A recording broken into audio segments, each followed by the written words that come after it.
제가 지금까지 배운 줌 지는 방법들을 설명드리겠습니다. 국궁입니다. 전체적인 모양은 이렇습니다. 지고 나서 딱 보면 옆에서 보면 이렇고요. 정면에서 보면 이 정도 됩니다. 줌 뒤에서 보면 이 정도입니다. 포인트는 활의 복원력의 중심인 이 점요. 활체의 중간에서 약간 아랫지점에 속하는 이 지점이 반바닥으로 정확하게 미는 게 포인트입니다. 그리고 두 번째 포인트가 줌손 등 힘이 안 꺾여야 됩니다. 줌손이 이렇게 꺾인다든가 손목에 주름이 생기는 이런 걸 막는데 초점을 맞추고 있습니다. 활로 보면요. 윗장이 아랫장보다는 약하게 만들어져 있습니다. 아랫장이 훨씬 강하게 되어 있습니다. 왜 그러냐 하면 활의 센터를 손이 지면 화살은 이 손 위쪽에 걸리기 때문에 위아래를 똑같이 만들면 밸런스가 안 맞습니다. 가장 중요한 이 복원력의 중심을 힘의 중심, 팔 힘의 중심으로 어떻게 효과적으로 미느냐에 따라서 화살의 힘이 더 실리고 덜 실리고가 결정이 납니다. 이 부분을 정확하게 힘을 중심으로 민다면 마치 철근 한가운데를 양쪽으로 밀고 위아래로 흔들듯이 손에는 아무런 무리가 안 오고 이 중심점 위아래로 힘이 알아서 분산이 되고 흡수가 됩니다. 손목을 보면요. 제가 팔에다가 낙서를 좀 했는데 해부학적으로 보면 이 팔의 뼈가 두 개입니다. 위쪽에 큰 부분이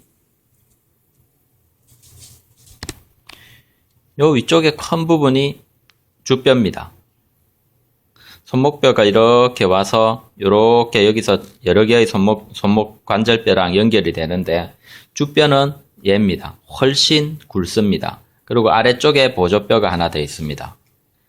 그렇기 때문에 손을 뻗었을 때 줌손에 미는 힘은 이 뼈가 주가 됩니다.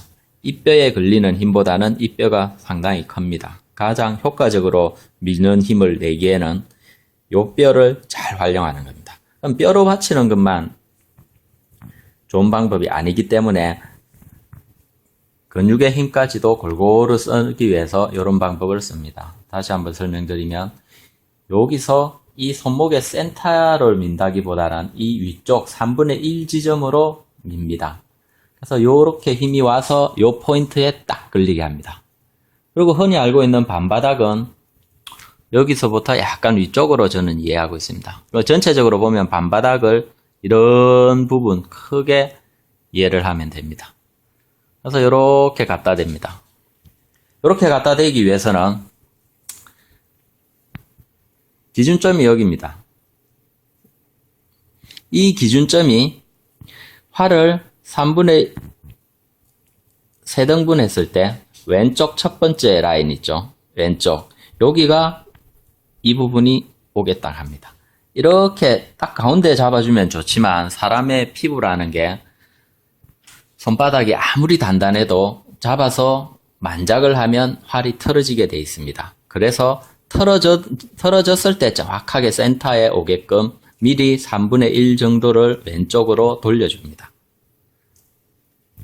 그리고 화살이 걸리는 지점에 화살 거는 건 당연히 하나 반 정도 위에고요. 이렇게 걸린다고 봤을 때 엄지는 가만히 받쳐주는 역할을 하게 합니다.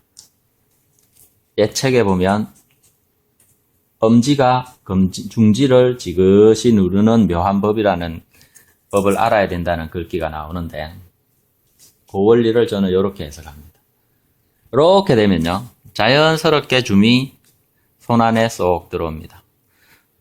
제 줌지는 기준은 줌손의 크기 기준은 여기가 이 손가락이 들어갈 정도가 되면 줌이 큰 겁니다.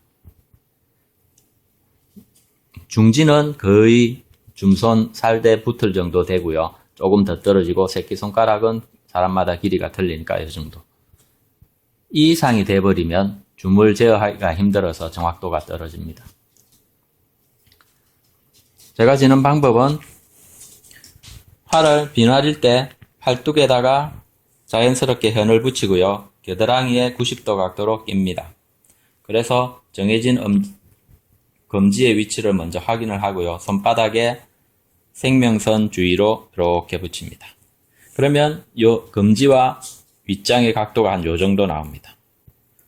그러면 그 방향 그대로 흘려주면 자연스러운 흘려지기가 됩니다. 옆에서 보면 손목이 살아있습니다. 이 상태로 만작을 하더라도 손목이 살아있습니다. 이 손목이 꺾여버리면 안 됩니다. 막줌은 더 이렇게 되죠.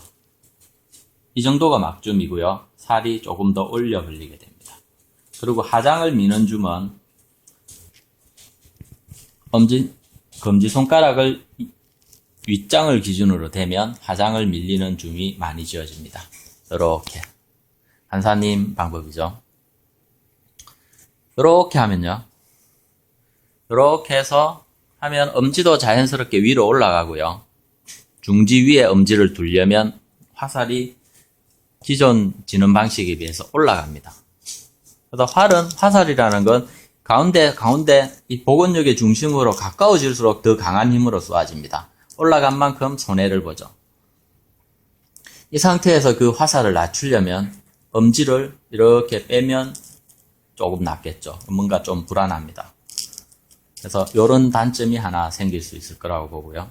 이 상태에서 다른 장점은 이렇게 해서 잡아주면요. 반바닥 밀착 위치는 거의 비슷합니다. 그렇지만 만작을 했을 때 손목이 약간 꺾이기가 쉽고요. 요 포인트보다는 요 포인트를 밀게 됩니다.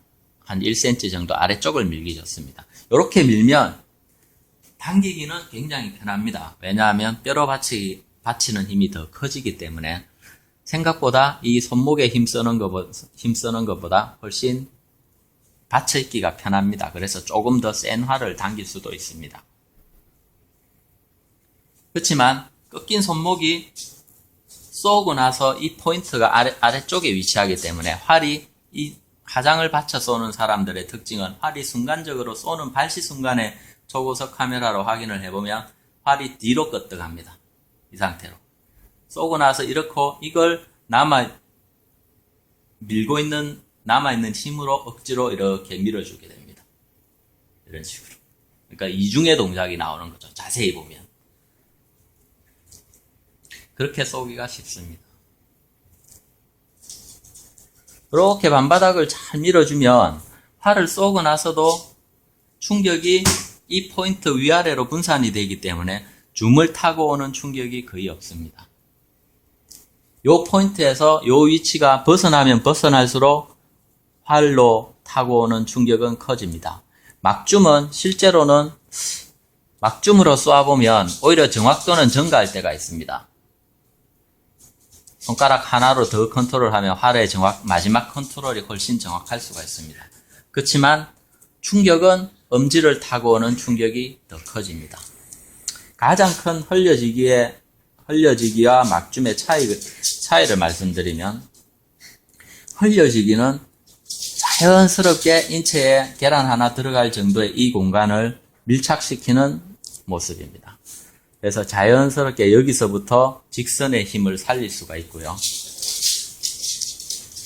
엄지손가락 하삼지로 이 활의 방향을 제어하기가 굉장히 수월해집니다. 그렇지만 막줌을 쥐게 되면요. 아까 말씀드렸듯이 화살의 컨트롤은 더 좋을 수가 있습니다. 사람에 따라서요. 저도 막줌을 쥐고 쏘면 좀 더 정확하게 탄착군이 형성될 때가 많습니다. 그렇지만 이 엄지의 각도에 의해서 생기는 이 아랫부분에 공간이 생깁니다.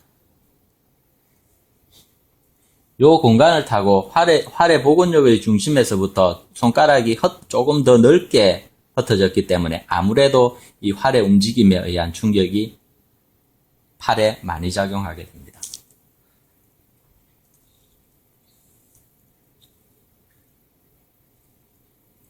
이 상태에서 활을 가만히 받쳐서 쏘면요. 화살의 위아래 움직임이 별로 없습니다. 활체의 위아래 움직임을 최소화하는 줌이기 때문에 화살 자체도 발시 순간에 위아래로 출렁이지가 않습니다. 그래서 꼬리치는 화살은 쏘고 싶어도 쏴지지가 않습니다. 그래서 이렇게 쥐고 쏘고 나면 활 자체로 약간의 하중에 따라서 조금 뒤로 끄떡할 수가 있습니다. 그렇지만 요 중심에서 윗장의 반바닥이 약간 더 위로 형성되기 때문에 쏘고 나서 자연스러운 손목 근육의 연속된 동작으로 인해서 활이 약간 요렇게 눕습니다. 요 정도. 이걸 요렇게 진 상태에서 최대로 밀어봤자 이 정도가 답니다. 이 정도가 제가 이상적으로 생각하는 고자치기고요. 여기에서 억지로 엎으려면 팔을 이렇게 틀어야 됩니다. 요건 뭐 좋고 나쁘고를 떠나서 방법입니다. 요렇게 해서 가만히 있느냐, 연속 동작으로 이렇게 엎어주느냐, 그건 개인 취향이라고 생각하면 됩니다. 저는 썩 권장하지는 않습니다. 어차피 여기서 이미 끝났기 때문에, 화살은 이미 활에서 떠났기 때문에 여기서 더 밀어주느냐, 더 밀어주느냐, 이 팔을 유지하는 근육의 작용 관점에서는 굉장히 도움이 됩니다. 왜냐하면 팔을 계속 밀고 일관성이 있는데 그게 정확도에 얼마나 도움을 주는지는 아직 물음표입니다. 이 상태로 쏘아도 충분한 정확도를 내기 때문에 억지로 더 근육을 비트는 동작을 했다고 해서 더 증가할 거라고는 생각지 않습니다. 숙련도에 따라서 차이가 나겠죠. 하여튼 제가 쏘아본 바로는 그렇습니다.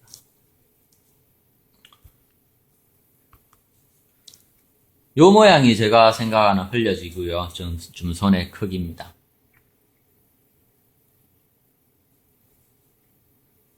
가장 핵심은 이 손목이 꺾이면 안 된다는 거고요. 줌손과 손 안에 공간이 없어야 된다는 겁니다. 이렇게 쏘다 보면 크게 뭐 무리가 충격이 온다든가 그런 일은 없습니다. 이렇게 해서 충격이 온다면 활을 바꾸는 걸 추천합니다. 마지막으로 제가 틀려지기와 하장에 조금 초점을 맞춘 줌과의 구별법을 설명을 드리면, 제대로 흘려진, 요 정도 흘려지기를 하면요, 새끼손가락이 요 생명선의 뿌리 쪽, 요 선에 걸립니다. 인터넷에 있는 많은 고수들의 줌을 찾아봐도 새끼손가락이 요 선에 걸립니다. 성문영 회장의 사진을 봐도 이렇게 요 선에 걸립니다. 벗어나지를 않습니다. 하장을 미는 사람들의 줌을 보면요, 이런 식으로 됩니다. 요 선을 벗어나게 됩니다. 단점이 뭐냐 그러면요, 장점은 하장을 편안하게 받쳐주면 활의 떨림이 확실히 줍니다. 그렇지만 단점은 역시 만작을 했을 때 이런 식으로 힘을 주다 보면 이런 식으로 새끼손가락이 끝에 간당간당하게 걸립니다. 벗어나기가 쉽습니다. 이런 식의 줌이 됩니다. 엄지는 눕힌다기보다는 세우는 형태의 줌이 많이 됩니다. 자연스럽게 또 화살이 좀 높은 위치에 가겠죠. 그죠? 이런 식의 발시가 많이 됩니다. 그래서 썩 권장하지 않습니다. 이런 이 새끼손가락이 더 걸리려면 줌이 더 기형적으로 작아야 됩니다. 그렇지만 평범한 작은 줌으로, 평범한 줌으로 이렇게 흘려만 쥐어도 쏠 때마다 굳은 살 생기지도 않고요. 전혀 굳은 살이 안 생깁니다. 약간 여기 조금 있습니다. 그리고 특별히 줌손이 손 안에서 논다는 기분도 없고요. 충격이 타고 들어온다는 느낌도 전혀 없습니다. 이 상태에서 가볍게 만작을 해서 쏘아주면 됩니다. 그러면 자연스럽게 그 방향으로 이런 고자치기 동작이 나오고 마무리하면 됩니다.